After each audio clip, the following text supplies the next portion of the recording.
Azakumullah. Berhubung beliau sudah ada di tengah-tengah kita, kita lanjutkan acara yang ke-6 ataupun acara yang terakhir, yaitu Mau'izatul Hasanah dan doa penutup yang akan disampaikan oleh beliau Abah Kiai Haji Miftah Maulana Habibur Rahman, atau yang kita sebut dengan Gus Miftah. Kepada beliau dihaturkan. Mohon yang di depan untuk duduk supaya yang dari belakang kelihatan. Mohon kerjasamanya. Terima kasih.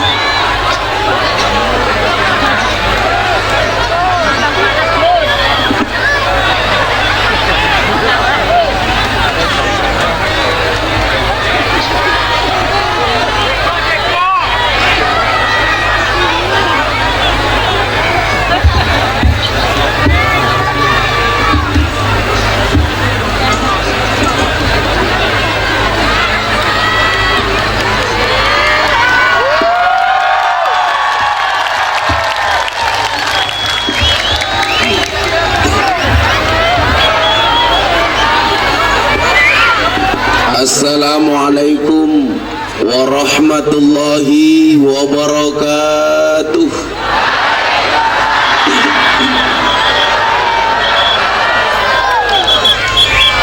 Alhamdulillahi rabbil alamin wa kafa.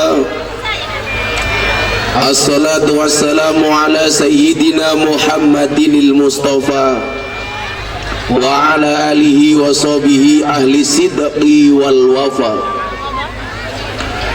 Subhanaka la ilma lana illa ma 'allamtana innaka antal alimul hakim wa tub alaina innaka antat tawwabur rahim. Rabbi israh li sadri wa yassir li amri wahlul 'uqdatam min lisani yafqahu qawli, amma ba'du. Hadratal muhtaramin, para masyayikh, para kiai, para habaib, wabil khusus segenap pengurus cabang Nahdlatul Ulama, jajaran Suriah dan Tanfidiyah, tokoh agama, tokoh masyarakat yang saya muliakan, para pejabat yang berkenan hadir dalam semua tingkatannya yang saya hormati, segenap panitia pengajian, sahabat Ansor Banser, juga terlihat Pagar Nusa, Gasmi, Fatayat Muslimat, Ibnu IPPNU, hadirin wal hadirat, kaum muslimin wal muslimat rahimakumullah. Tolong yang di depan duduk, karena mereka datang pengen melihat wajahku, tidak pengen melihat bokongmu.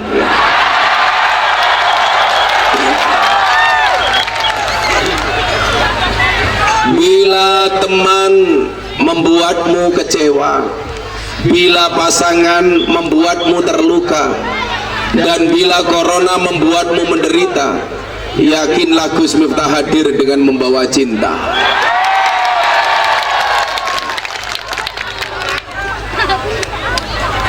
Saya bersyukur malam hari ini, 2 hari saya di Kalimantan dengan segala suka dukanya, terutama mengenai jalan.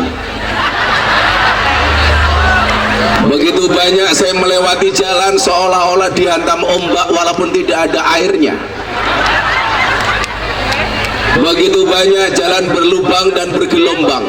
Itulah yang membedakan Kalimantan dengan Jakarta. Apa bedanya? Kalau di Kalimantan banyak jalan berlubang, sementara di Jakarta banyak lubang berjalan.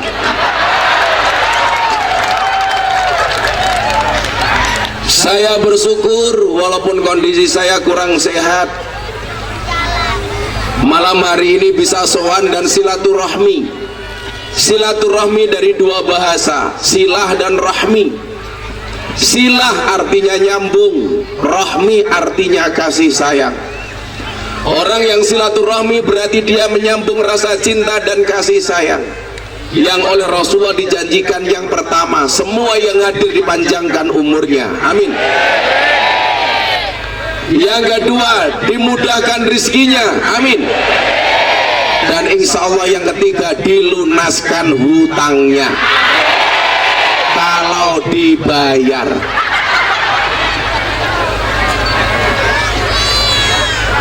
Orang-orang yang silaturahmi, yang senantiasa menjaga tali silaturahmi, begitu banyak diberikan kemuliaan oleh Allah, sehingga ulama-ulama terdahulu sering melakukan safar. Supaya apa? Supaya nggak kagetan, supaya nggak gumunan, kata orang Jawa, sehingga setiap keadaan membuat dia menjadi dewasa.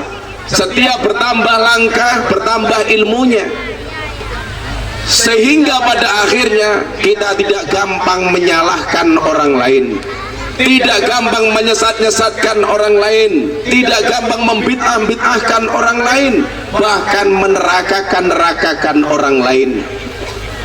Contoh, seminggu terakhir begitu banyak hujatan, cacian, bulian di medsos saya terkait wayang. Trending Twitter 2 hari berturut-turut atas nama Miftah. Postingan wayang yang saya posting dikomentari lebih dari 26.000, tetapi like-nya jauh lebih banyak. Saya ditanya sama wartawan, Gus Miftah sakit hati nggak dikomentari seperti itu? Enggak. Kenapa? Karena komentarnya tidak pernah saya baca.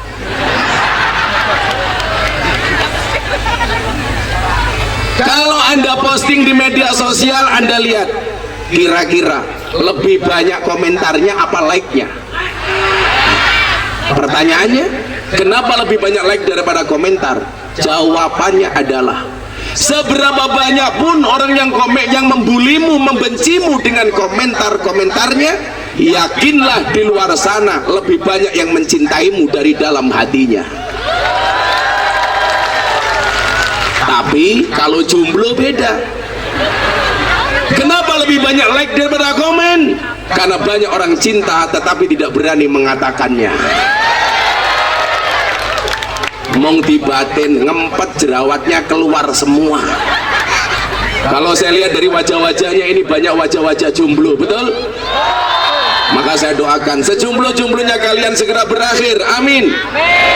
Di mana berakhirnya? Kalau tidak di pelaminan, minimal di pemakaman. Saya lahir dan besar di Nahdlatul Ulama dengan segala ujiannya. Contoh ujian terkini, saya pengen minum degan, gak ada degan di atas meja. Tapi saya bersyukur, ini kopiahnya NU, saya doakan masuk surga. Kopiahnya.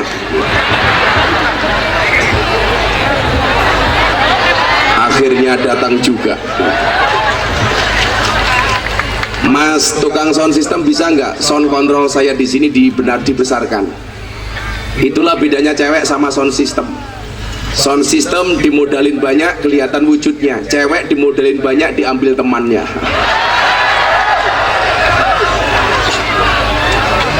Sound saya yang sini agak dibesarkan. Atau dibalik mas, sampai ngaji aku ngesound di situ.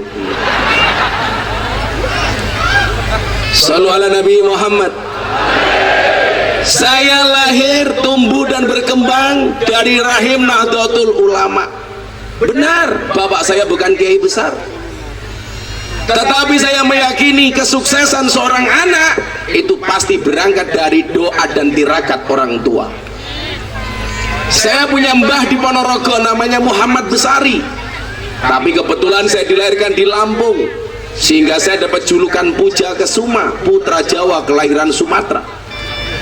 Santri saya malah banyak yang Indo-Pakistan, bapaknya iblis, ibunya setan. Karena banyak yang datang ke pondok, saya nggak tahu dia anaknya siapa. Karena di rumah tangganya, di keluarganya dia ditolak, akhirnya datang ke pondok. Saya begitu banyak mendapatkan santri datang ke pondok masih dalam keadaan mabuk, minum alkohol, pakai narkoba. di masyarakat tidak diterima, di pondok saya terima. Kecangkemnya ngapa ya?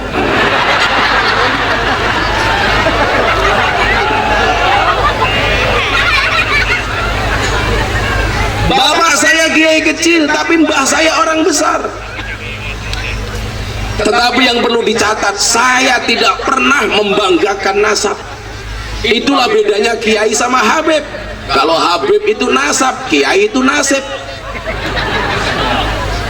Sama halnya bedanya muslimat sama fatayat. Itu saya nggak perlu lihat seragamnya Pak, cukup dari baunya.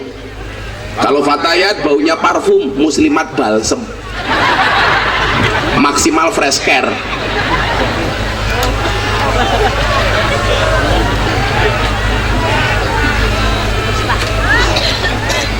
Begitu sabar orang tua mendidik saya bagaimana mencintai Nahdlatul Ulama. Ketika saya masih sekolah dasar, kamar saya sama bapak saya dipasang gambar jagat Nahdlatul Ulama. Itulah awal mula saya bertanya sama bapak, Pak niku nopo? Bapak saya jawab, nak, ini adalah lambang Nahdlatul Ulama. Hebatnya di mana Pak gambar itu? Saya bilang, kamu lihat nak, di dalam gambar itu ada tulisan waqtasimu bihablillahi jami'an wa la tafarraqu. Saling berpegang teguhlah kamu sekalian atas agama Allah dengan tali agama Allah, dan janganlah kamu bercerai-berai. Saya baca, saya lihat amalannya apa bah? Kenapa NU? Beliau jawab, minimal dalam NU kamu belajar tawasud atau wasatiyah, Islam yang moderat, tidak ekstrim kanan, tidak ekstrim kiri, tetapi yang tengah-tengah atau sedang-sedang saja.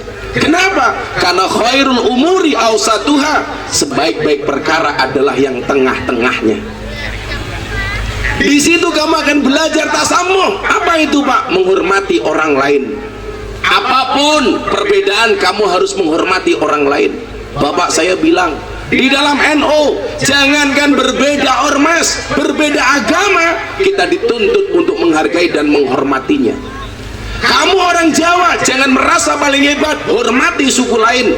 Dan itu tertanam di dalam hati saya. Maka saya teriak ketika ibu kota mau dipindah ke Kalimantan, orang dengan santai mengatakan itu tempat buang jin, setan, iblis.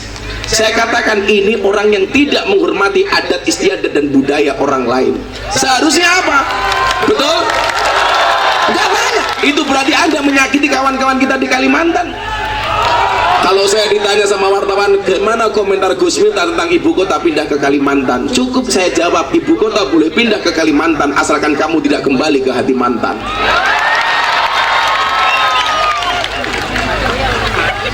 Dan itu diajarkan dalam Nahdlatul Ulama, sifat tasamuh, menghormati orang lain. Maka saya bersyukur ketika kuliah datang dari Lampung ke Jogja, saya gak kuat ngekos. Saya belajar wasatiyah dan tasamuh di masjidnya orang Muhammadiyah. Kawan-kawan saya Muhammadiyah ketika kuliah. Kebetulan saya gak kuat ngekos, saya harus tinggal di masjid. Saat itu saya mendapatkan jabatan James Bond, jaga masjid dan kebun. Apa tugas saya? Bersih-bersih masjid. Jadi imam di masjidnya orang Muhammadiyah. Kita belajar tasamuh di situ. Kita belajar menghargai perbedaan. Lingkungan saya banyak orang Nasrani. Tapi lucunya, kalau saya tidak mengumandangkan adzan, kawan-kawan Nasrani tanya, Gus, tumben kok pagi ini tidak mengumandangkan adzan?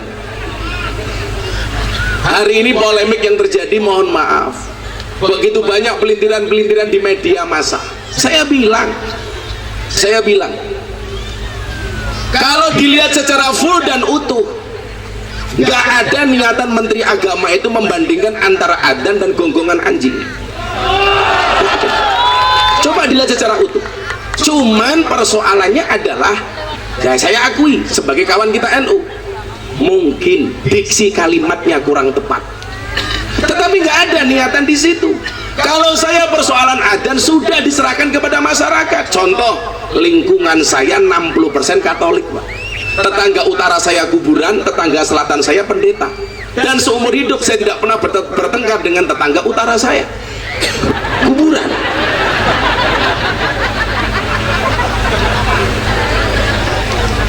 Pantas kayak kuburan matamu.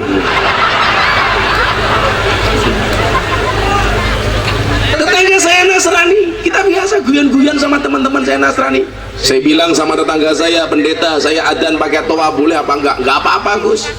Bahkan di tempat saya kalau ada orang meninggal baik Nasrani maupun Muslim diumumkan di toa, inna lillahi wa inna ilaihi rojiun, telah meninggal dunia dengan tenang. Orang yang mengatakan Gus Miftah mirip kuburan, oh, kamu berarti cilik ireng. Diumumkan di masjid.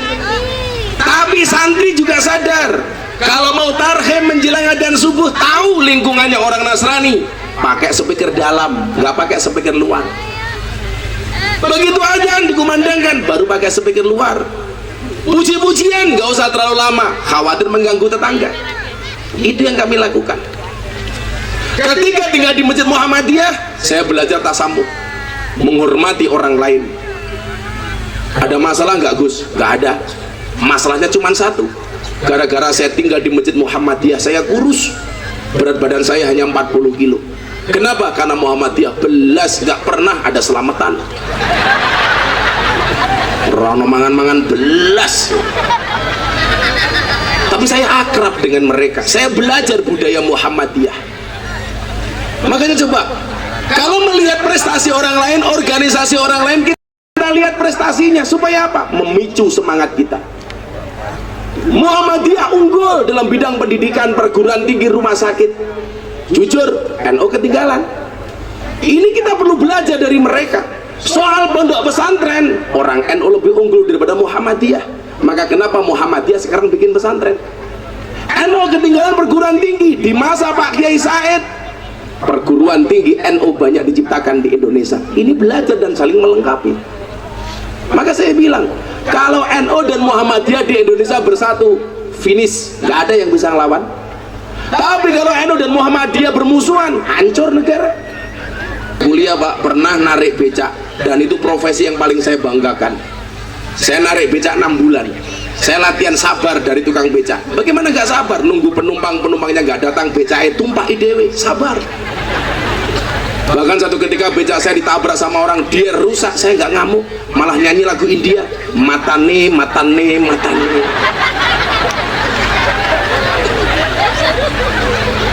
Akhirnya dari Masjid NU 2004 saya pindah ke masjidnya, mohon maaf, dari Masjid Muhammadiyah saya pindah ke masjid orang NU. Kenapa? Karena saya nikah dengan orang NU. Begitu nikah dengan orang NU, tinggal di masjidnya orang NU, lingkungan NU, saya langsung gemuk. Kenapa? Karena orang NU dikit-dikit makan. Begitu saya nikah dengan orang NU, saya gemuk. Kenapa? Karena susunya cocok. Ini ada banser belum nikah kok sudah gemuk, ini beda kasus, susunya gonta-ganti.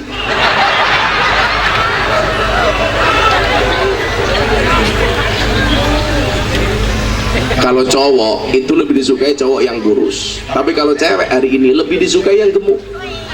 Kenapa cowok lebih disukai yang kurus kayak saya? Jelas, makan saja nggak tambah, apalagi pasangan.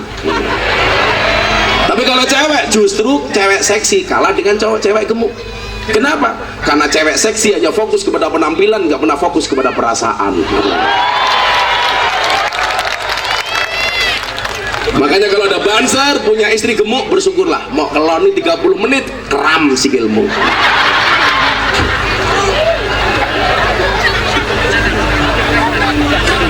Begitu saya tinggal di masjidnya orang NU, saya gemuk. Kenapa? Dikit-dikit makan, Pak.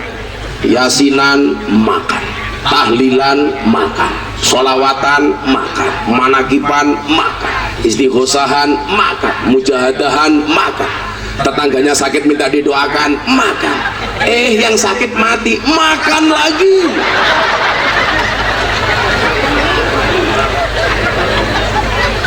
Tujuh hari lihat banser sampai wajahnya kayak besek semua. Kenapa kemudian NU menjelma sebagai organisasi masyarakat terbesar di dunia? Karena mampu mengkombinasikan antara ajaran agama dengan budaya. Bagaimana kemudian mensiarkan agama dengan bingkai budaya tanpa mempertentangkan antara satu dan yang lainnya. Bapak Ibu, saya pakai belangkon sejak tahun 2006 ketika Bantul gempa bumi. Yang pengen saya katakan apa? Bahwa agama dan budaya nggak usah dipertentangkan. Tingkatan agama di atasnya budaya, tapi budaya bisa dijadikan wasilah untuk mengembangkan agama. Perintah menutup aurat itu adalah agama, tapi cara menutupnya itu adalah budaya. Dan belangkon ini simbol budaya. Songkok yang bapak-bapak pakai itu bukan agama, maka namanya songkok nasional, bukan songkok Islam. Artinya apa? Orang non-Islam juga boleh pakai songkok. Orang Jawa boleh pakai songkok. Orang Dayak boleh pakai songkok. Saya dari kemarin berharap ada panitia yang ngasih saya apa? Iket ala Dayak. Tapi nggak ada yang kasih. Saya mau beli di mana juga nggak tahu. Kalian kalah sama orang Papua. Saya ke Papua malah dikasih koteka. Tapi nggak lucu kalau saya pengajian pakai koteka. Bagaimana ekspresi ibu-ibu? Gini aja mereka penasaran, Gus copot kacamatanya. Kalau saya copot kacamata pingsan, janda pingsan. Coba dilihat di tengah, subhanallah sudah tua, jilbabnya pink, menjijikkan.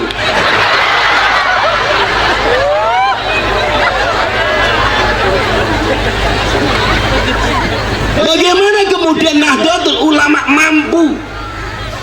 mempunyai formula agama bisa diterima oleh masyarakat dengan cara-cara budaya. Maka waktu itu 2006 saya niatkan pakai belangkon Pak sampai hari ini, dan ternyata Allah adil. Begitu muktamar Nahdlatul Ulama di Lampung, panitia bilang sama saya, Gus mau nyumbang NU enggak? Caranya gimana? Belangkon Gus Miftah dilelang dong. Akhirnya di Balai Sarbini bersama Habib Lutfi saya konser bersama Padi. Belangkon saya lelang. Anda tahu? Belangkon saya buat harga 90.000, dilelang dan dibeli 900 juta untuk Nahdlatul Ulama. Coba Anda bayangkan, belangkonnya saja 900 juta, apalagi sarungnya, apalagi isinya. Isi belangkon. Makanya 2 bulan yang lalu saya sering cerita, Pak, saya dapat 3 penghargaan dari LEPRID, Lembaga Prestasi Indonesia dan Dunia. Yang pertama, rekor belangkon termahal di dunia, 900 juta.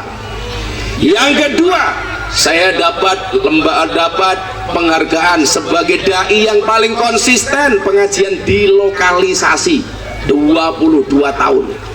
Yang ketiga, saya dapat penghargaan sebagai selebriti yang paling banyak gambarnya dilukis di bokong truk.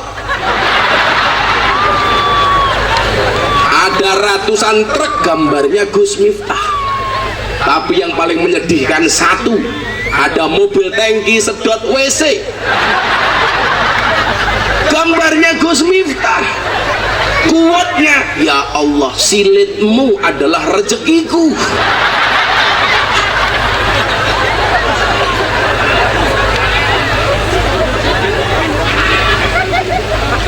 Gambar saya itu banyak, Pak, di bokong truk, bahkan di semua tempat. Saya dapat kiriman dari Ketapang, 2 truk, Gus izin ikut gambarnya Gus Miftah. Di mana bokong truk? Yang paling luar biasa adalah ada orang masih 6 jam dari Banjarmasin, punya anak hamil. Setiap malam lihat YouTube-nya Gus Miftah, ketika tidur mesti ngelindur. Akhirnya dia minta berangkat ke Jogja, bapaknya bawa uang 500.000, sampai Banjarmasin mau nyebrang uangnya habis. Ketemu truk gambarnya Gus Miftah. Ditanya, Mas mau kemana? Saya mau ke Magelang. Pulang dari Kalimantan ke Magelang. Kok ada gambarnya Gus Miftah? Iya, karena saya ngefans sama Gus Miftah. Boleh nggak saya nunut? Lah bapak mau kemana? saya mau ke pondoknya Gus Miftah, saya nggak punya uang saya habis, akhirnya berangkat. Dan ternyata quote-quote yang selama ini saya buat itu menarik untuk teman-teman super truk. Makanya coba kalau anda lihat, yang menarik sebenarnya bukan hanya gambarnya tetapi quote-nya. Ketika berbicara tentang pendosa, di situ ada truk gambarnya Gus Miftah, di situ ada quote-nya. Lebih baik ahli maksiat yang khawatir dengan kemaksiatannya daripada orang yang ahli ibadah tapi sombong dengan ibadahnya. Ketika orang menjauhi para pendosa, Gus Miftah hadir kepada mereka. Maka ada gambarnya Gus Miftah, di situ ada quote, menyalakan lampu di tempat yang gelap, menyapu di tempat yang kotor. Bahkan ada satu quote yang sangat-sangat viral, ada gambarnya Gus Miftah, di situ ada quote, jangan pernah menghina pendosa seolah-olah kamu tidak pernah berbuat dosa. Makanya kalau di Jawa begitu banyak bus dan truk tulisannya Gus Miftah, presiden para pendosa. Berapa? Bisa jadi dosamu sebesar kapal, tetapi yakinlah ampunan dan maghfirah dari Tuhanmu lebih besar dibandingkan lautan. Pada akhirnya surga itu akan ditempati oleh ahli maksiat yang mau bertobat, bukan orang yang sok suci, namun pada akhirnya tersesat. Maka saya bilang, cintaku kepada para pendosa seperti kamera, fokusnya hanya ke kamu, yang lain ngeblur. Dulu Pak, rame-ramenya Amaliyah NU diserang, tahlil bid'ah, selawatan bid'ah. Saya pengajian di Istiqlal, jadi kuat di bokong truk, gambarnya Gus Miftah, di situ ada quote, cukup Rakib dan Atid yang menilai amalku, cangkemmu rausah melu. Saya ketemu janda, jadi quote, berbahagialah ketika kamu menikah dengan janda, minimal dia jujur, sudah tidak gadis lagi, daripada kamu nikah dengan gadis tapi rasa janda.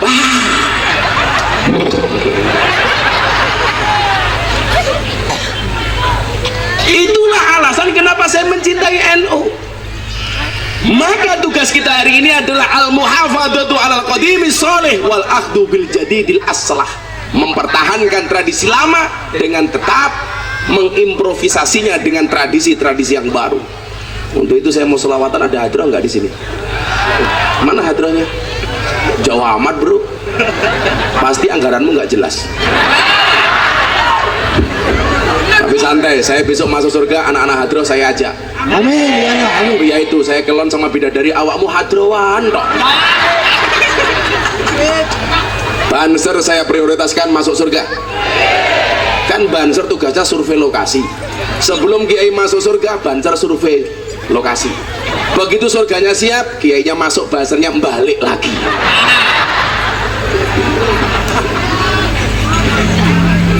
Makanya mbak-mbaknya kalau mau menikah, prioritaskanlah Banser sebagai calon menantumu. Kenapa? Jelas kiai saja dijaga, apalagi hatimu.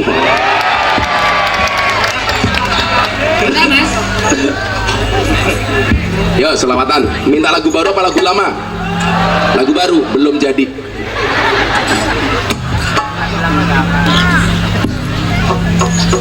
Alhamdulillah. Ini karena Isra Mi'raj, saya punya lagu untuk Isra Mi'raj. Bawa HP enggak? Mau enggak HP-nya dihidupkan flashnya? Supaya mudah-mudahan kabupaten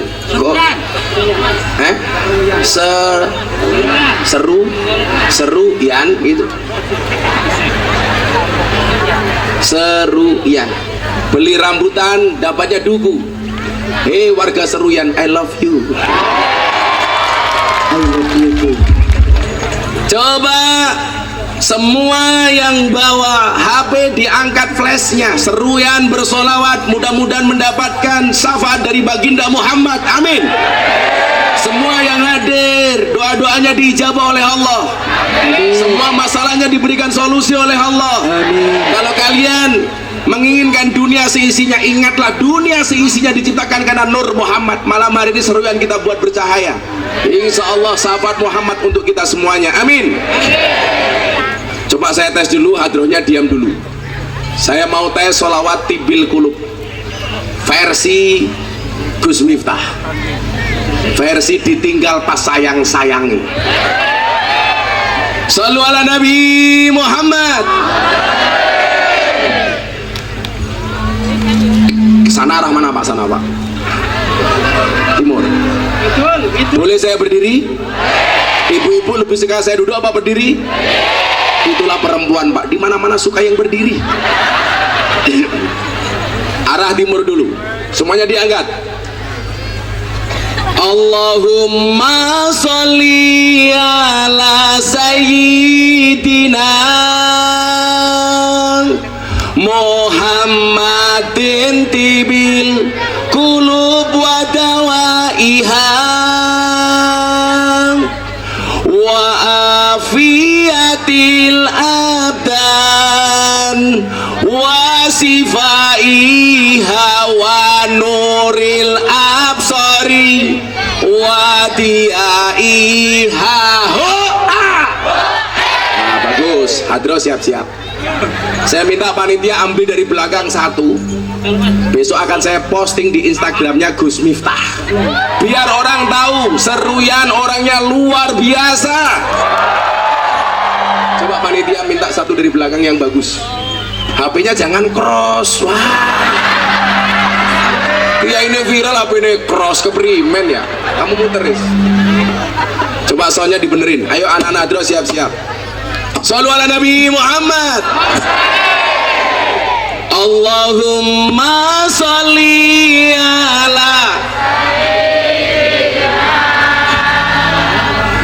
Muhammadin tibil kulub wa dawaiha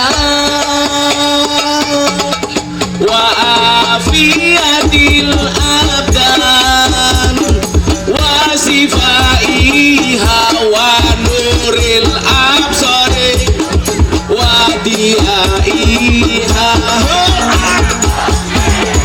Kowe lunga nalikane adan kae malah mapan turu sakarepmu dewe nuruti hawa nafsumu engkau lupakan Tuhanmu mengejar dunia lupa akhiratmu. Salawat Allahumma sholli ala sayyidina Muhammadin tibil kulub wa dawaiha wa afiyatil abdan wa sifaiha wa nuril absari wa diaiha. Tanpa sebab kowe lunga ninggal sholat, kamangka sholat tanda syukur nikmat. Elingo urip ora suwe ibarat kaya mampir ngombe, dunia sementara akhirat selawase. Allahumma sholli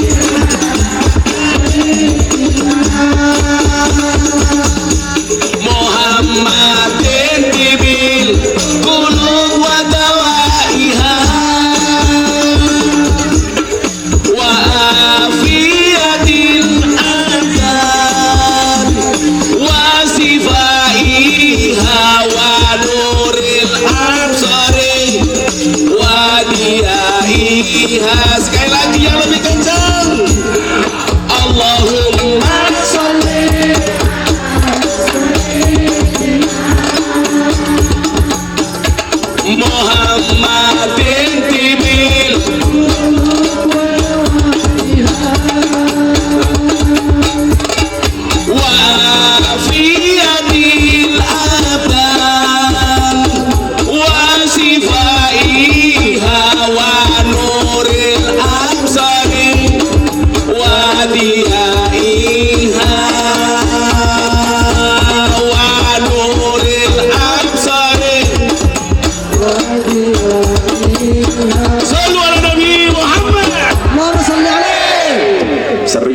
biasa. Sekarang lagunya orang NU, lagu kebangsaannya Gus Miftah ini, semuanya diangkat. Sholli wa sallim daiman,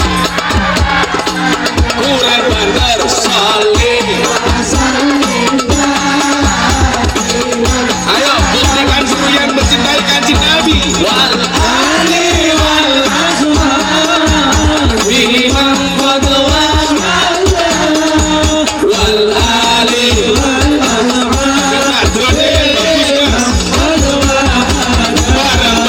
Sholli wa sallim daiman ala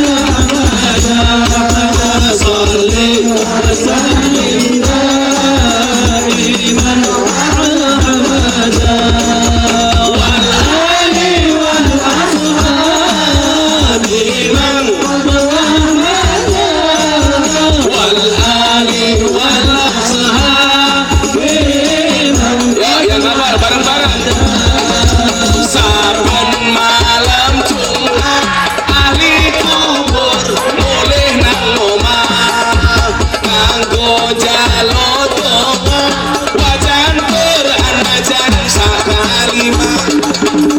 Lamun ora dikirimi banjur bali bebes pilih bali nang kuburan mangku tangan tetap nisan.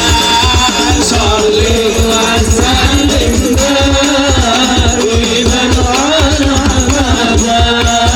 Sholli wa sallim daiman ala Muhammad wal ali wal ashab biman Muhammad wal ali wal ashab biman Muhammad.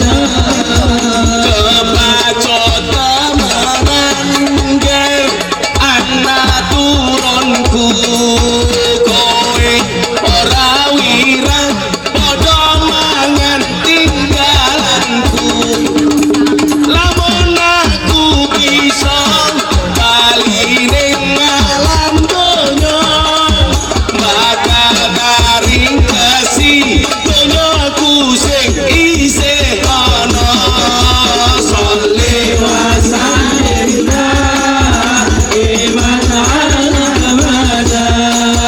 Sholli wa sallim daiman ala Muhammad wal ali wal ashab biman qadwa wal ali wal ashab. Sekarang teriak yang kencang, tunjukkan cintamu untuk Indonesia. Kami cinta tanah air Indonesia, kami bangga jadi bangsa Indonesia. NKRI akan selalu kami jaga demi kejayaan bangsa Indonesia. Sholli wa sallim daiman ala Muhammad. Sholli wa sallim daiman ala Muhammad wal ali wal ashab biman qadwa wal ali wal ashab. Aduhnya berhenti, jamaah yang kencang bareng-bareng. Sholli wa sallim daiman ala Muhammad. Kurang kencang. Sholli wa sallim daiman ala Muhammad wal ali wal ashab biman wal ali wal ashab biman qad wahada. Shallu ala Nabi Muhammad. Alhamdulillah.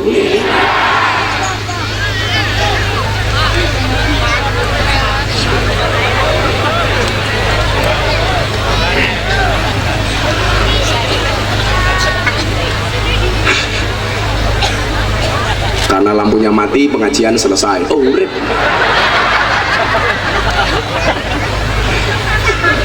Lanjut. Alhamdulillah. Kaya ngene kok dipit-pitake matamu. Urip kok repot amat. Kita tuh nggak perlu demo-demo lata kayak orang-orang itu, biasa-biasa saja lahir. Aksi bela ini demo, aksi bela itu demo, apa-apa demo. Sekarang aksi bela adan. Lah adan ki salah yang kok di belo-belo. Ya biasa-biasa saja itu. Orang NU ada yang lain demo-demo aksi bela tauhid, tahlilan. Aksi bela nabi, sholawatan. Aksi bela negara, istighosahan. Aksi bela Quran, semaan. Aksi bela ilmu, sorogan. Aksi bela janda, ya lamaran. Nah, ya, karena hidup memang indah bila disertai dengan janda dan tawa. Canda? Saya tadi ngomong apa? Yo men, cakem-cakem budewek ya apa? Oh, ternyata ada kopi. NU itu kayak kopi, pahit sih, tapi banyak yang mencintai. Mbak tahu kenapa kopinya pahit? Karena manisnya kamu habiskan. Tapi bohong.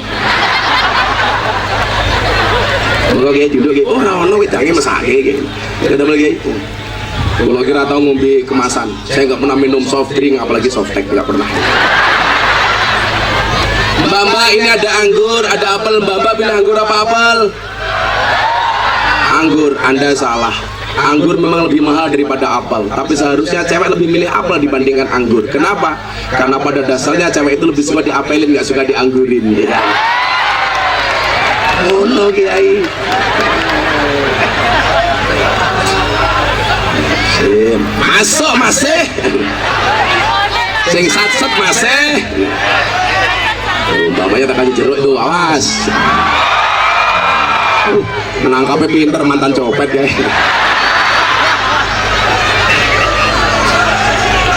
Oh banser. Oh banser. Kamu minta miskin. HP. Langkon mbahmu 900 juta bro. Gitu bawakmu oleh sak manuke gitu.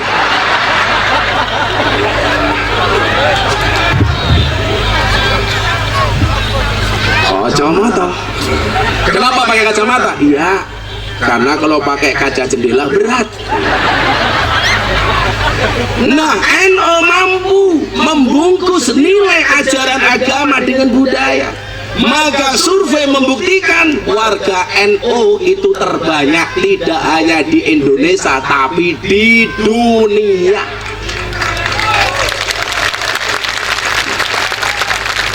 Maka begini, ketika memahami konsep wasatiyah, tawasud, ya, kemudian tasammuh, kemudian tawazun, kita dapatkan di dalam Nahdlatul Ulama. Contoh di dalam berbangsa dan bernegara.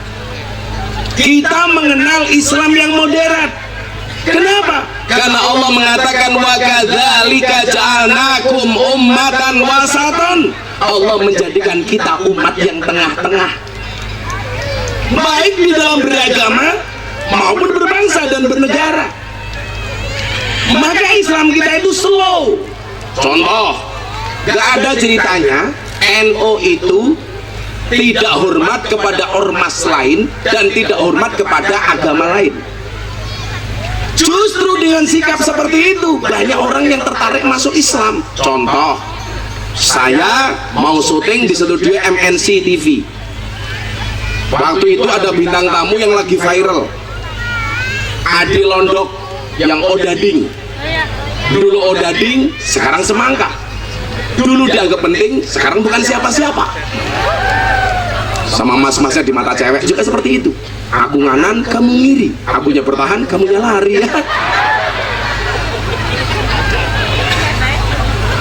Kamu kalau disakitin sama cewek, kamu bilang, jamu sing pahit yang garai mari kok mosok gue sing ayu garai loro ati. Oh no, malah kamu galau.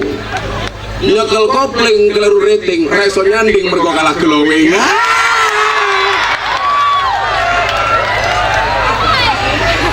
masuk masih malah galau. Beragit-ragit ke hulu, berenang-renang ke tepian. Mantanmu sudah ke penghulu, kok kamu masih sendirian?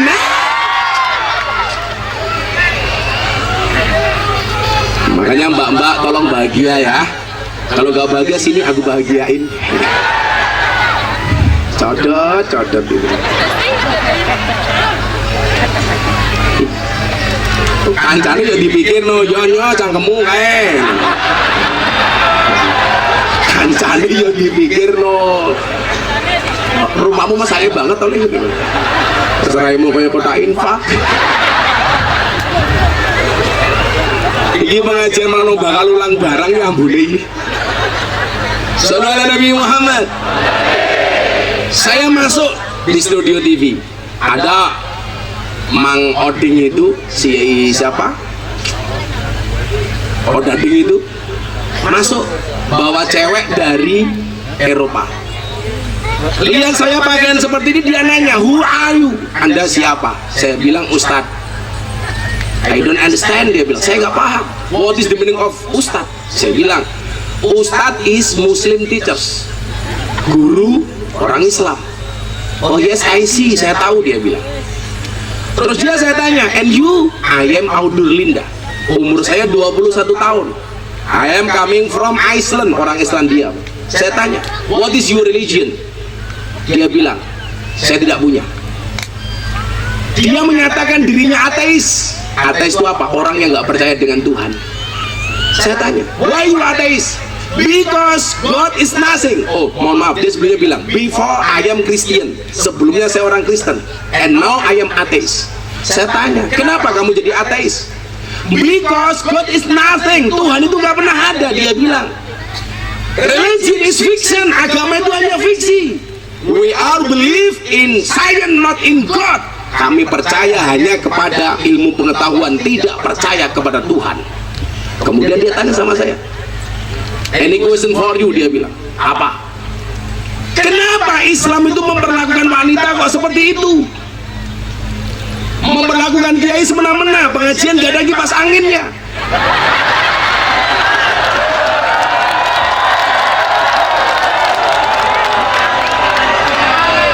Kan aku sumuk. Kenapa kamu gak pengertian sama aku?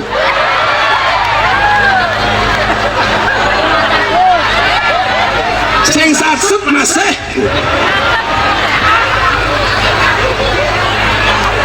Kayak ini dipikir no, panas no.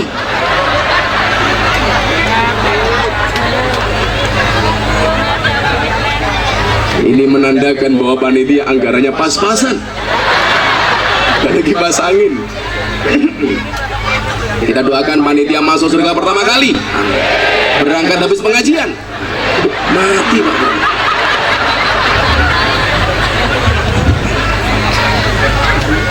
Akhirnya saya bilang, kenapa Islam memperlakukan perempuan seperti itu?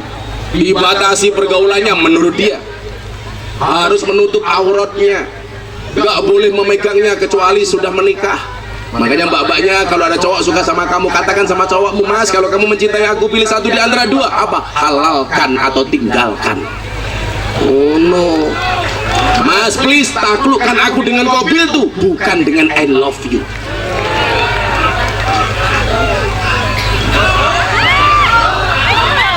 Karena pada akhirnya yang membawa seperangkat alat sholat akan mengalahkan dia yang membawa coklat.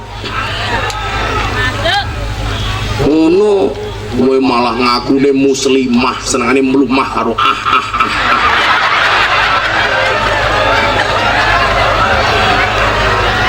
Duh, tolong dijaga. Kamu begitu berharga, halalkan atau tinggalkan. Cantiknya wajahmu hanya akan membuat laki-laki menatap, tapi cantiknya akhlakmu akan membuat laki-laki menetap.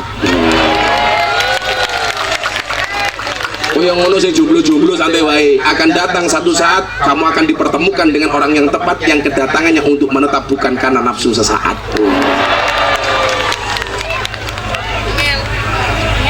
Ngono. Kalau kamu galau deh, aku sama kamu itu seperti Indomaret dan Alfamaret gitu. Maksudnya apa mas? Berdekatan sih, tapi nggak pernah jadian. Nah, loro hatiku. loro masih aku seragam banjir putus cinta nangis ora pantes kalau seragammu tak kandani mosok nganggo seragam banjir kok melo ngomong bro diputus ya golek meneh cinta ditolak sarkem masih buka ngaji ngono kuwi kok tukang edit video diedit oh Gus Miftah menyarankan ke sarkem matamu kuwi kok tetep jan sangel angel iki lho youtuber iki rungokno kowe iki mlebu surga iso dhisik tapi iso mlebu neraka gara-gara YouTube-mu tak kandhani senengane motong videoku sing oleh duit cangkemmu sing dionek-oneki aku ora ngopo karo awakmu aku pengertian sama kamu gak pernah mengerti aku loro hatiku kalau kamu jelas gak pernah sakit hati wong kamu kayak pisang apa punya jantung tapi gak punya hati akhirnya apa yang terjadi saya bilang kenapa kamu mempertanyakan perempuan dalam Islam ini loh Pak bagaimana kemudian Islam itu harusnya hadir menjadi solusi bukan masalah dakwah itu harusnya menyenangkan bukan menakutkan betul Islam itu harus ramah jangan marah-marah makanya kenapa dulu Deddy Corbuzier saya tolak masuk Islam dia ngejar saya masih ikat saya ngaji di Balikpapan lanjut ke Sidoarjo saya ngaji di Balikpapan malam Kamis kemudian malam Jumat saya ngaji di Sidoarjo Jumat pagi saya pulang tanggal 21 Juni Deddy malamnya telepon yang ketiga kalinya bro I will to be a Muslim saya pengen jadi orang Islam saya tolak gak usah kenapa bro jadi orang Islam itu berat Ferguson berat cukup aku saja kamu gak akan kuat dia ngeyel pokoknya saya mau masuk Islam ke Jogja gak usah sudahlah kamu di Jakarta kan teman kamu Ustadz banyak apa jawaban Deddy Corbuzier sorry bro kamu dulu pernah bilang sama saya besok kalau masuk Islam wajah Islam saya seperti apa tergantung pintu masuknya kalau pintu masuknya keras maka Islammu akan penuh dengan kekerasan kalau pintu masuknya suka marah maka Islammu akan penuh dengan kemarahan tapi kalau pintu masuknya ramah maka Islamku akan menjadi Islam yang ramah dan menyenangkan dan dia bilang kalau saya harus masuk Islam secara ramah melalui Gus Miftah kenapa? hidupmu asik dia bilang kok bisa? iya kamu ngaji di pondok diterima di kampus diterima masyarakat di lapangan diterima di lokalisasi diterima klub malam diterima karena asik aku bisa ikut matamu kuwi tak bilang akhirnya Deddy minggu Jumat pagi saya masih ngaji di kantor pajak datang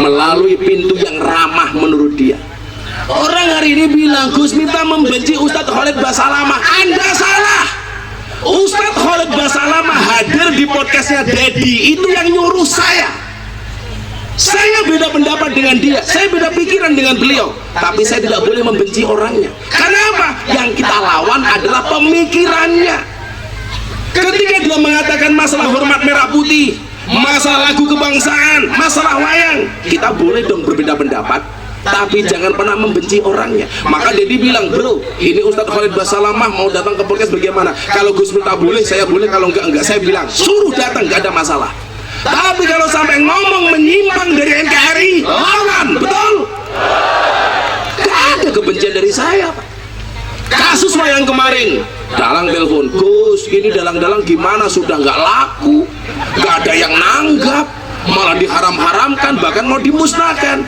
boleh nggak kami wayangan tempat Gus Miftah boleh akhirnya wayangan kewajiban panitia seperti saya ngasih panggung tenda sound system nyangoni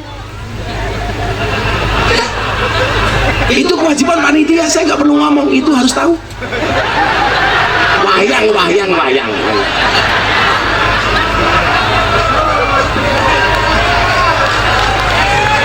wayang kipas angin saja nggak ada apalagi amplop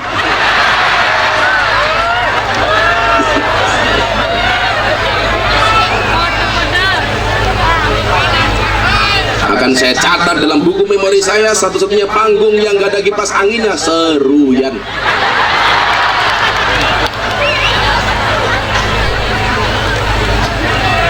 nggak boleh ini ini ya, kayak kemarin kita sempat rame sama teman-teman Ansor, sama teman-teman FPI umpamanya. Saya mohon maaf, saya ditanya apakah Gus Miftah itu membenci Habib Rizik? Dari mana? Ada kaidah dalam kitab taklim, al-hurmatu khairum minat ta'ah. Hormat itu harus didahulukan dibandingkan taat. Saya berbeda pendapat dengan Habib Rizik, contoh soal pilpres, tapi bukan berarti saya membenci beliau. Kita boleh berbeda pendapat, tapi jangan meninggalkan rasa hormat.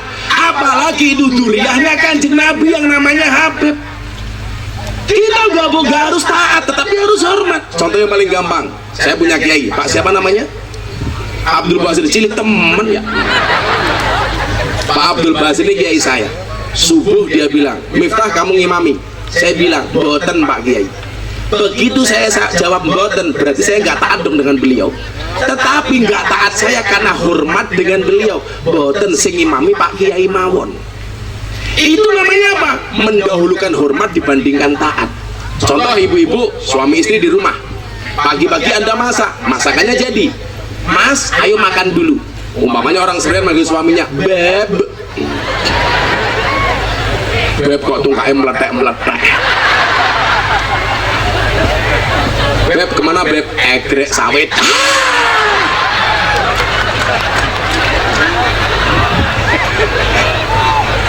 Kalau saya manggil istri saya Say. Syaitanir rajim. Kalau Pak Abdul Basir apa? Gaya mama. Mama kemana? Isah-isah papa. Kalau papa nimbal telitong. Begitu sarapan jadi, ibu-ibu bilang sama suaminya, Mas sarapannya mau jadi, lo sarapan dulu. Suaminya bilang, sorry mah nanggung, saya harus menyelesaikan pekerjaan dulu. Mama sarapan dulu.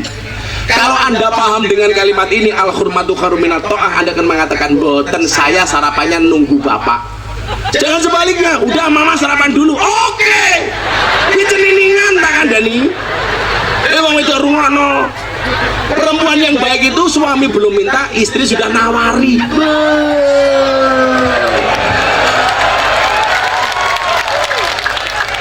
Sing lanang urung jalo wedang, wedangi. Urung jalo kopi, kopini. Urung jalo gorengan, gorengi.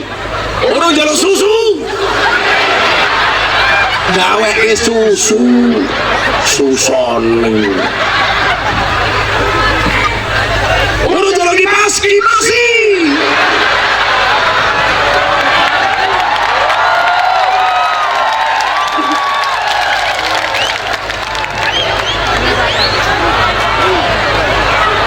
Golek iki masih teko pas pengajiannya rampung modar aku. Sangel. Oh, ada Pak Tentara. Halo Dan. Loh, ada Pak Tentara. Tentara yang ngaji yuk. Kalau kamu ibu-ibu cari suami, cari tentara. Minta apa-apa jawabannya cuma satu, siap Dan 86. Pak, tumbas dawet 86. Malam Jumat Pak, kelon 86. Tapi kalau banser cari istri, carilah guru TK. Begitu masuk kamar, istrimu langsung tanya, Papa masih ingat pelajaran kemarin? Iya. Kamu jawab, lupa mama. Istrimu bilang, ulangi lagi ya.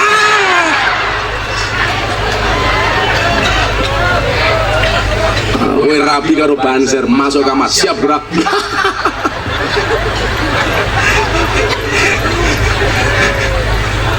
Santai, membahagiakan istri itu cukup dengan 70 cara. 1 shopping, sisanya 69.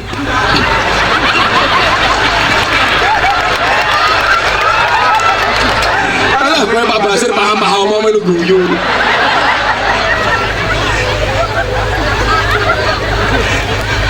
Sallu ala Nabi Muhammad.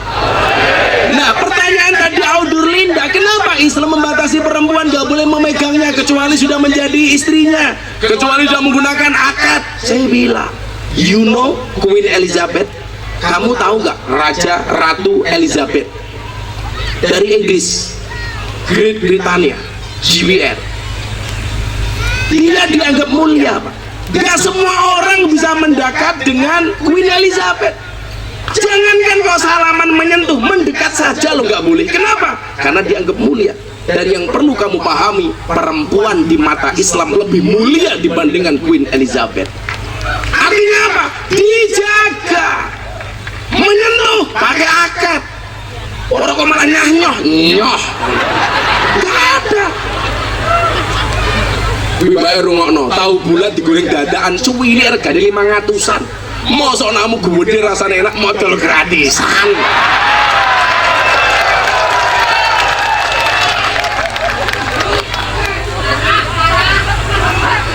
Maka mbak-mbaknya ingat, ayu mergo ilmu luwih sahdu tinimbang ayu mergo gincu. Bu, anakmu dijaga, Bu. Itu Islam. Saya mau masuk studio, langsung dia teriak, Ustadz, come on, Kamil. Apa mbak? I will to be muslimah. Kenal saya 10 menit masuk Islam. Saya ceramah di gereja, dibully habis-habisan, Miftah kafir. Saya bilang, gak masalah, syahadat lagi. Repot amat gitu loh. Nah iya tak? Orang kafir 70 tahun baca syahadat, baca la ilaha illallah sekali, terbakar kekafirannya. Lah saya tiap malam tahlilan kalau dibilang kafir, hah, dolanmu kurang adoh, turumu kurang bengi, koncomu kurang oke, kopine kurang kental, kipas angin ini ora teko.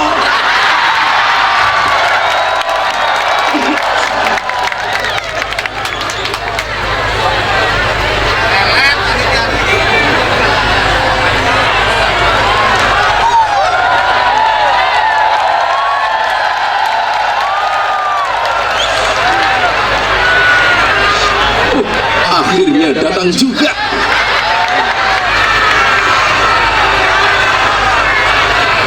Ternyata di Serian saya baru paham, kalau minta sesuatu harus ngomong dulu.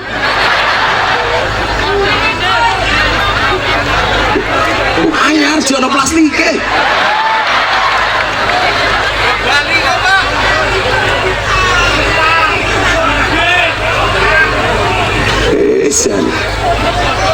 Ono tulisannya, kipas angin anggaran dipotongkan amplop.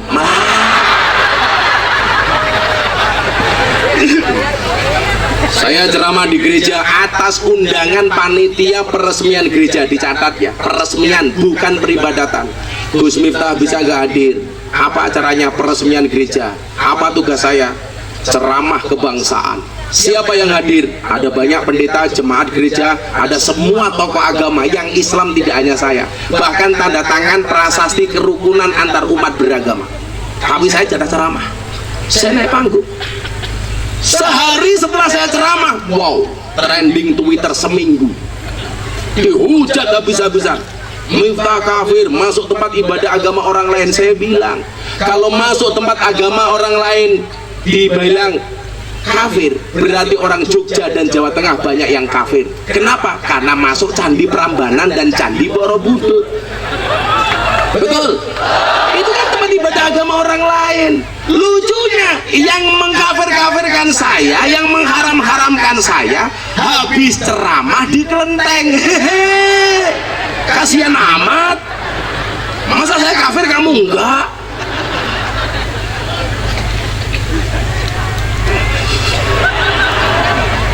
Contoh begini, apa kalau kita masuk agama orang, tempat ibadah orang lain dijadikan kafir? Nanti dulu, kamu punya HP, mohon maaf, umpamanya nomornya Telkomsel, kamu berdiri di bawah tower Indosat, apa sinyalmu hilang? Ya tetap Telkomsel, gak berubah jadi Indosat. Mikir. Nomormu Telkomsel, masuk ke rumahnya orang Indosat, ya orang berubah bro, apalagi iman. Betul? Tetangga saya Bu Katolik, kalau saya mohon maaf lebaran, yang datang pertama kali ke rumah saya itu bukan orang Islam, teman saya Katolik. Gus, minal aidin wal faizin. Wong Katolik cangkeme minal aidin. Teman saya Pak, namanya Pak Debagio. Sekarang pola beragama di Indonesia itu menakutkan. Apa-apa nggak boleh. Orang Islam haram nanam pohon cemara. Kenapa? Lambang Natal. Sejak kapan pohon punya agama? Sejak kapan?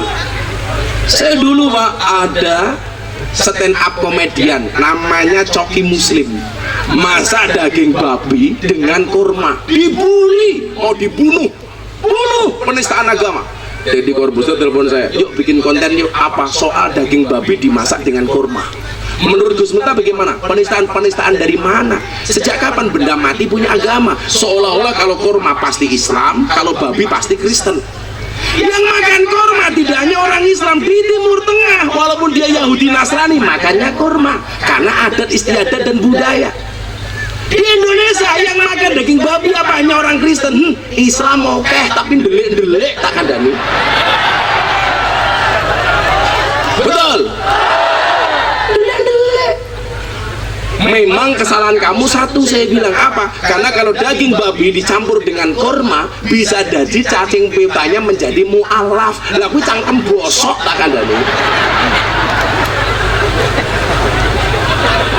Pak Basir tahu babi itu mengandung apa? Cacing pita. Salah Pak, babi itu tidak mengandung cacing pita tapi mengandung anaknya.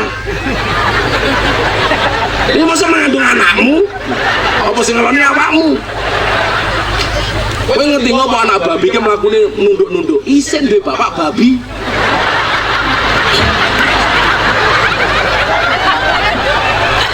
Itu lah anake kancil mlakune njajak hore bangga bapaknya duduk babi tak kandhani. Apa-apa haram nggak boleh. Salah paham atau pahamnya yang salah.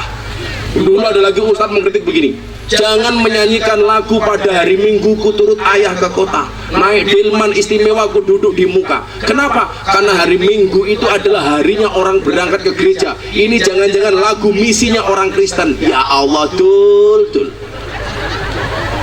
Jangan menyanyikan lagu naik-naik ke puncak gunung. Kenapa? Karena di situ ada kalimat kiri kanan kulihat semua banyak pohon cemara. Itu Natal.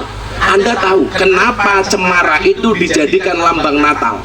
Tahun 2018 saya dapat undangan pengajian di Swiss dan Belanda, naik ke Monti Tlis minus 21 derajat. Dari semua pohon yang bisa bertahan hidup dalam keadaan minus 21 derajat itu hanya pohon cemara. Itulah alasan kenapa orang Kristen menjadikan cemara sebagai lambang Natal, karena kuat tidak mati ketika ditimpa dingin. Kayak ngono mau bilang duwe agama iki dari mana? Saya belangkonku mumet orang dasku belangkonku 100 juta bro. Sarungnya Pak Basir gajah duduk, tapi sarung yang paling jujur. Dibuka sarungnya ada belalainya.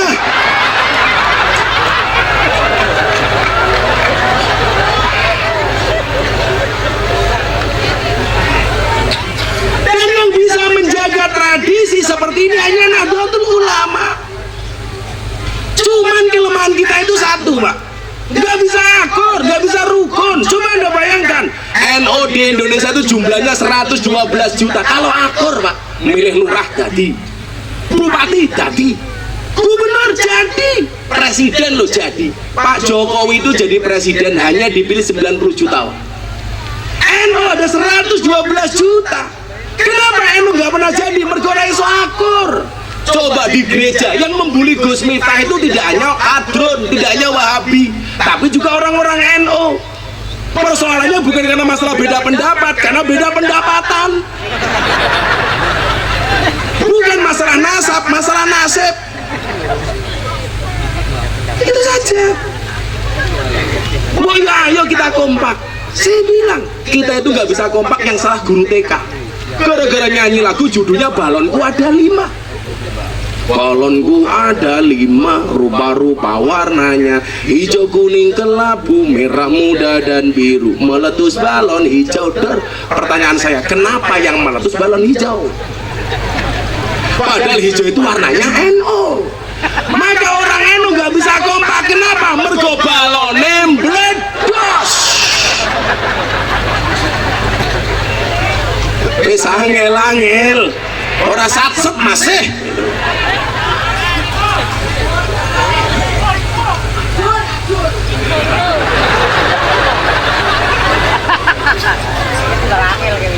Cangkemmu masih. Happy lagi, selawat lagi. Ayo. Setelah pengajian selesai jam 6 pagi. Dan sekarang sudah jam setengah 6.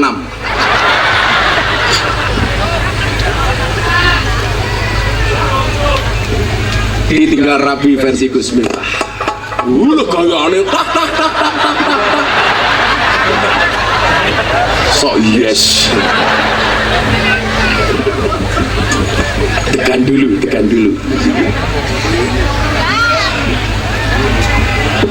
Tekan adem kopi panas tau be bareng mulih anyang-anyangan. Sallu ala Nabi Muhammad. Coba tes vokal. Tukang soundnya tak santet loh. Mudah-mudahan jadi sound yang paling besar se-RT. Milo tukang sound gila makan ngaji nguyuh cewek. Mau makan nguyuh ra cewek. Malah sangune ilmu tutul ke tiang listrik. Nyot.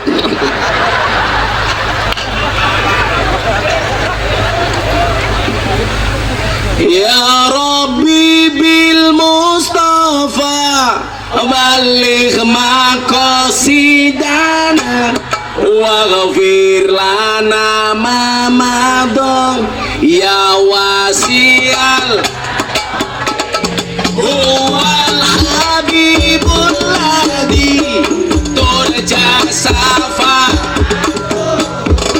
likulli hawlin minal ahwali muhtar. Bareng-bareng sing banter sampai tepuk tangan. Ya Rabbi bil Mustafa baligh maqasidana waghfir lana ma madha ya wasi'al karami huwal habibul ladzi turja syafa'atuhu likulli hawlin minal ahwali muhtar. Atiku rasane lara nyawang kanca adoh karo agama randuwe tata krama Qur'ane ra diwaca salate yo ditinggalno sholawat ya Rabbi bil Mustafa baligh maqasidana waghfir lana ma madha ya wasi'al karami huwal habibul ladzi turja safa'atuhu likulli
Mukhtar.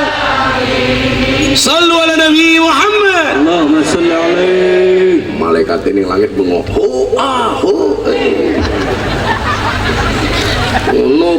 Kalau Islami orang hatiku rasane loro, nyawang kowe rabi karo wong liya, nangis getih elohku remo ajur rasaku, kowe tega ninggal aku. Alah apa?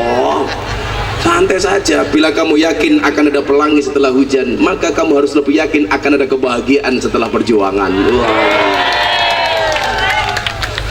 Lanang nganggo banser nangis, jenggote dawa nangis. Siapa bilang NU benci jenggot? Pi banter ya jenggotan, aku ya jenggotan, iki ya kumisan. Lan jenengan duwe bojo berkumis, pertahankan. Fik, dia lele bukan buaya.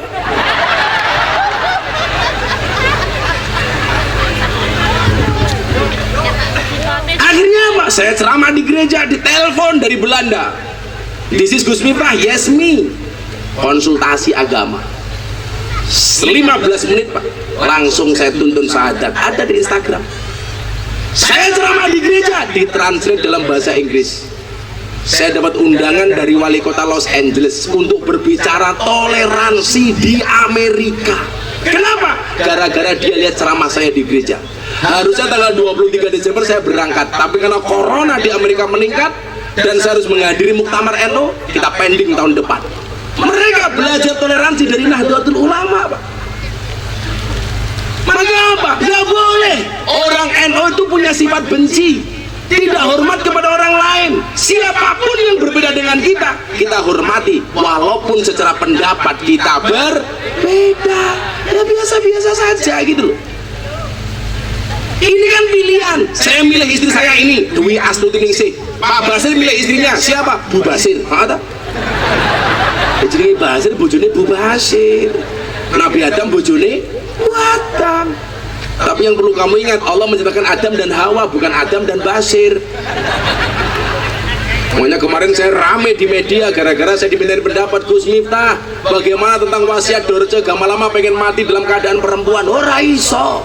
An-nasu yamutuna ala ma'asu. Manusia itu dimatikan sebagaimana dia dihidupkan. Wong dia dulu hidupnya laki-laki kok, matinya ya laki-laki. Emang beda Gus? Beda. Wong lanang mati Allahumma firlahu, perempuan mati Allahumma firlaha. Laki-laki mati hu, perempuan ha. Kalau banci hu ha. Saya kan ngaji sama teman-teman saya banji Pak, segeralah sholat di belakang imam sebelum kamu disolatkan di depan imam. Emang beda Gus? Beda cong, beda. Bedanya apa? Di belakang imam namanya makmum, di depan imam namanya almarhum. Oh, laki-laki mati apa? Almarhum. Perempuan mati almarhumah. Banci mati aluminium. Ini namanya sifat wasatiyah, sifat tasamuh, sifat tawazun. Dan inilah cara NU mensiarkan Islam di Indonesia. Perintahnya sholawat, cara bersolawatnya budaya. Maka diiringi dengan hadroh, diiringi dengan organ, diiringi dengan musik, boleh. Makanya bangsa yang hari ini kamu mengeluh gara-gara hidupmu susah, belajarlah dari penyanyi dangdut. Penyanyi dangdut itu makhluk yang sangat-sangat aneh dan istimewa, bisa bertahan hidup hanya dengan organ tunggal.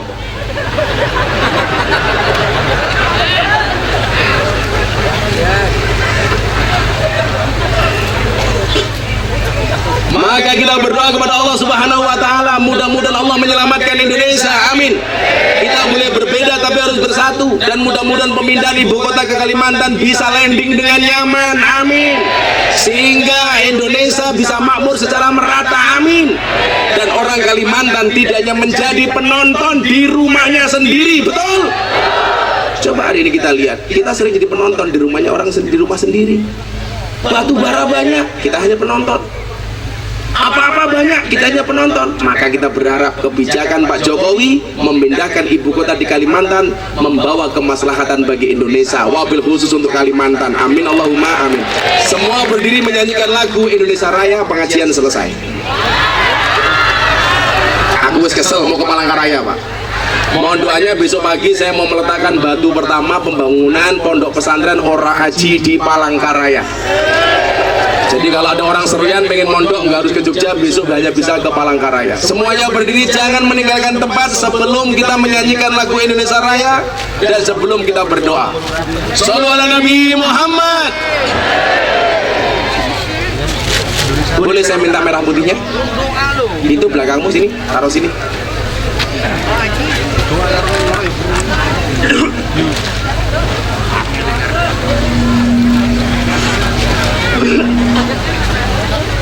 Coba teman-teman drone merah putih diambil yang bagus, drone, bukan kadrun ya, drone. Sini mas, merah putihnya mas.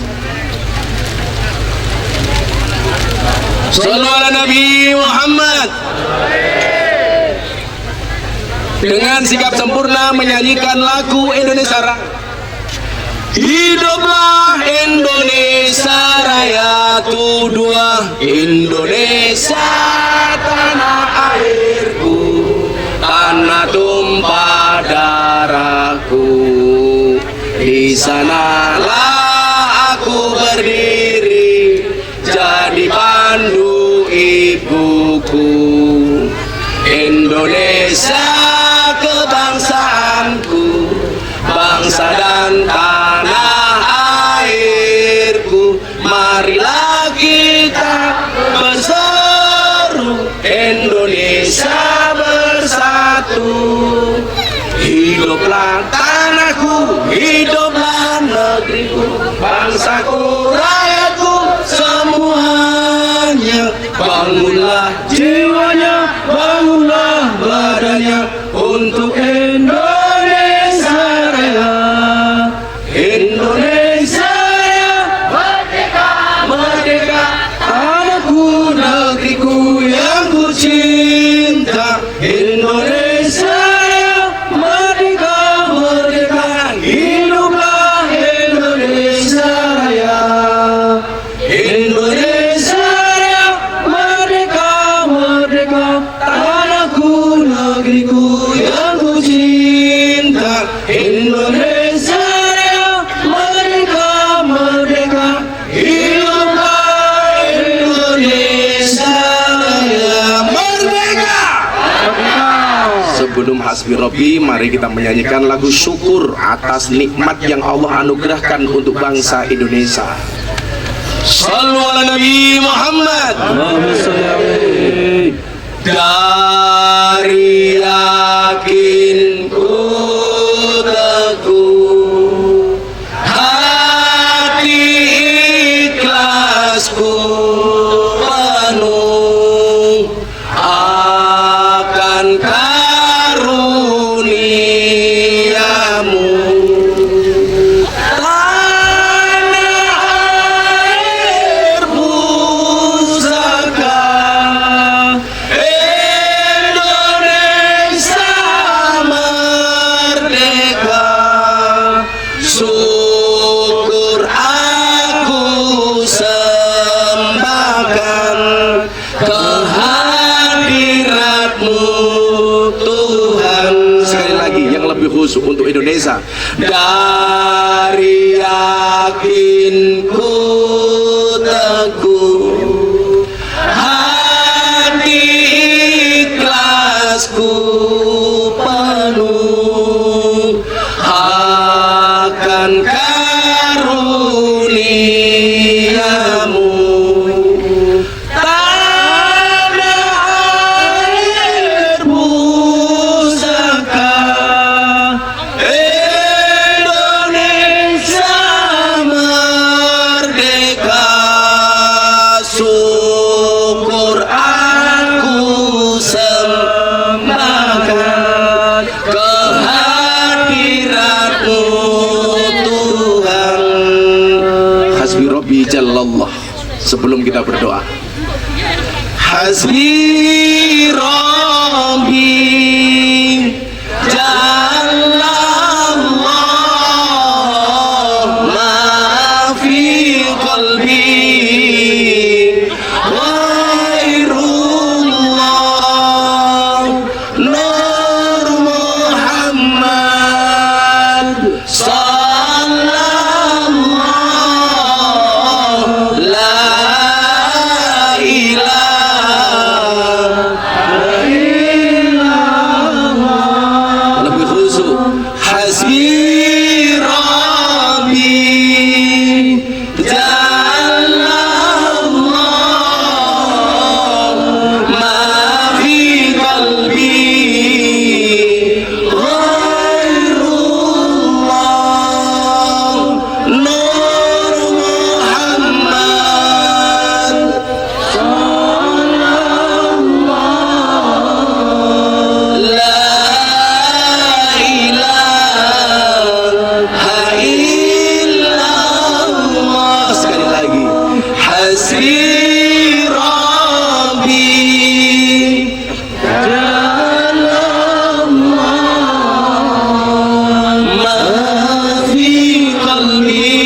sholli ala sayyidina Muhammad wa ala ali sayyidina Muhammad walhamdulillahi rabbil alamin.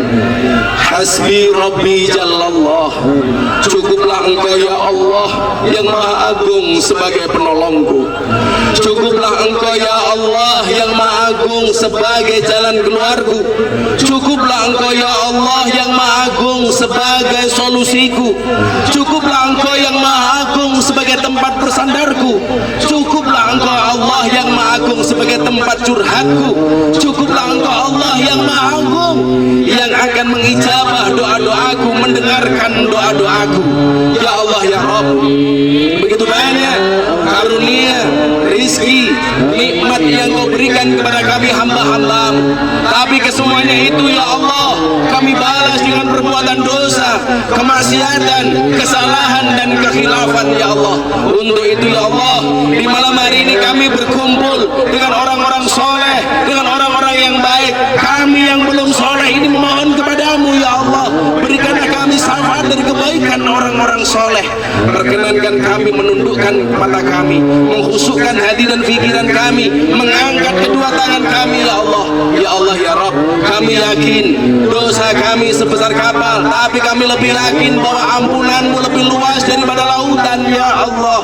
Ampuni kami para pendosa ya Allah, ampuni kami ahli maksiat ya Allah, ampuni kami yang banyak kesalahan ya Allah, ampuni kami yang banyak kekhilafan ya Allah, baik yang besar maupun yang kecil, baik yang terang-terangan maupun yang tersembunyi. Ampuni pula dosa kedua orang tua kami ya Allah. Sayangilah mereka sebagaimana mereka menyayangi kami, kasihilah mereka ya Allah sebagaimana mereka mengasihi kami. Ampuni pula dosa para pemimpin kami ya Allah, tunjukkanlah mereka ke jalan yang lurus, yaitu jalannya orang-orang yang kau cintai, bukan jalannya orang-orang yang sesat, yaitu jalannya orang-orang yang kau murkai.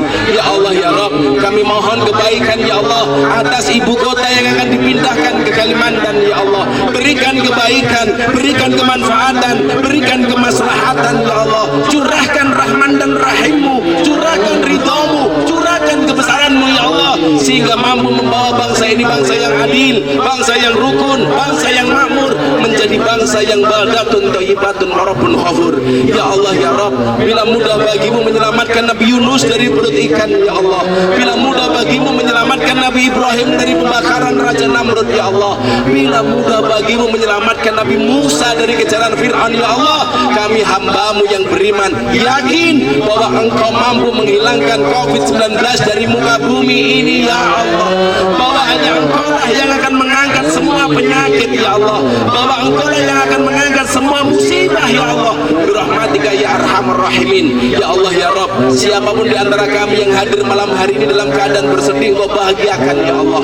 Siapapun yang hadir dalam keadaan bermasalah, kau berikan solusinya ya Allah. Siapapun yang hadir dalam keadaan berhajat, kau kabulkan hajatnya, kau kabulkan doanya, kau dengar permintaannya ya Allah, birahmatika ya arhamar rahimin. Berikan kepada kami kebaikan di dunia ini ya Allah, dengan kehidupan yang layak, ekonomi yang mapan, pekerjaan yang lancar, keluarga yang sakinah, keturunan yang soleh solehah, dan kehidupan yang istiqomah. Berikan pula kepada kami kebaikan bila di akhirat. Jauhkanlah kami dari siksa kubur, jauhkanlah kami dari siksa neraka, dan jauhkanlah kami dari siksa di padang mahsyar.